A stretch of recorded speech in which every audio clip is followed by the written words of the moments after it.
Earthbound on the Super Nintendo Entertainment System was one of those games as a kid that affected me greatly.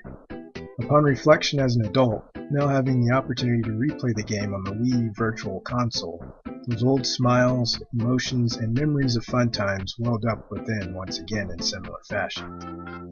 Complete with the convenience of off-TV play and a feature that allows you to save anywhere at any time. That isn't to say that over the years that we've all forgotten about Earthbound. There have been serious efforts for re-releases for some time now. Earthbound has some of the most amazing, steadfast, and loyal fans in all of gaming who have never given up on the chance to share this physically rare and amazing game with others. Fans that often convey the same type of heart that I would imagine by extension most true Nintendo fans share. A light heart. One desirous and capable of taking a moment out of our days at times and just be a kid again in the midst of whatever life is throwing at us. One that not only observes and plays through the journey of the hero Ness, but lives that journey with him while playing and empathizes with the heart of the writers, developers, and localizers, who together have truly put together a timeless game that kids of today can enjoy just as much as kids of nearly 20 years ago. In Earthbound, the hero Ness begins his journey by investigating a fallen meteor, and by extension of circumstances also investigating and battling against the coming of a great evil force known as Gigas.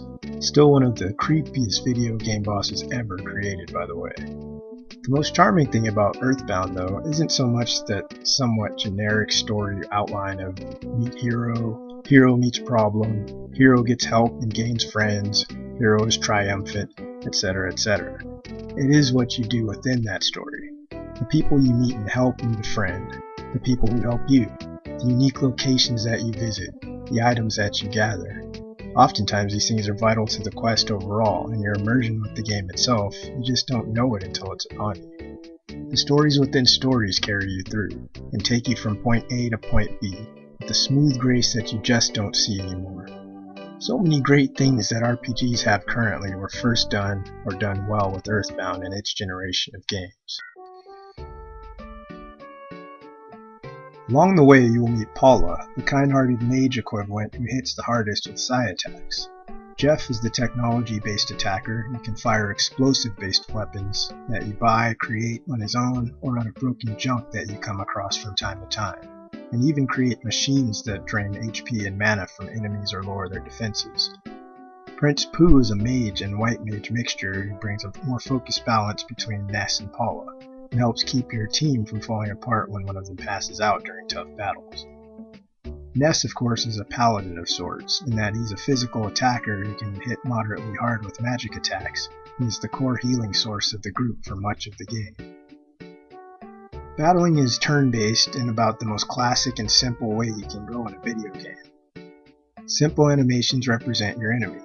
Your stats decide who attacks first, how much damage you hit for and take, as well as your chance of success within the range of a dice roll type of connection that goes on behind the scenes. Classic RPG. This is a game that if you grind enough, for the most part, you can just mash your way through. So for some, mini battles won't be as fun as they are to others.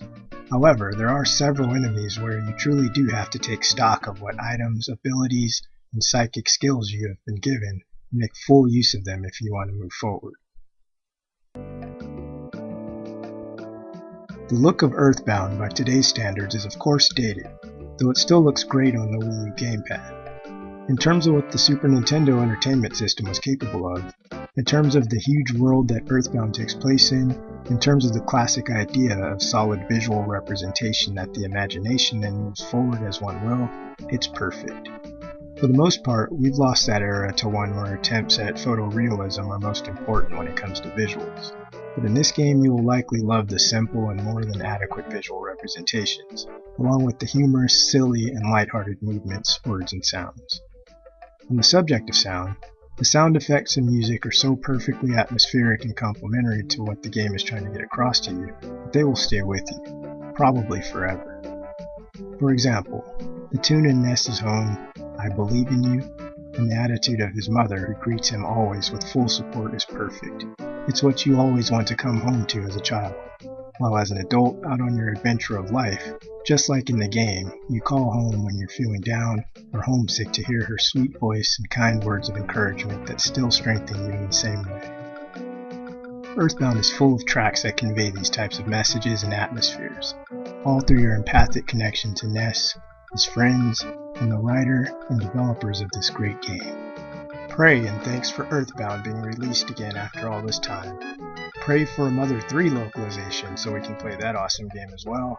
And pray when you're up against arguably the scariest final boss in gaming, Gigas. You don't stand a chance otherwise.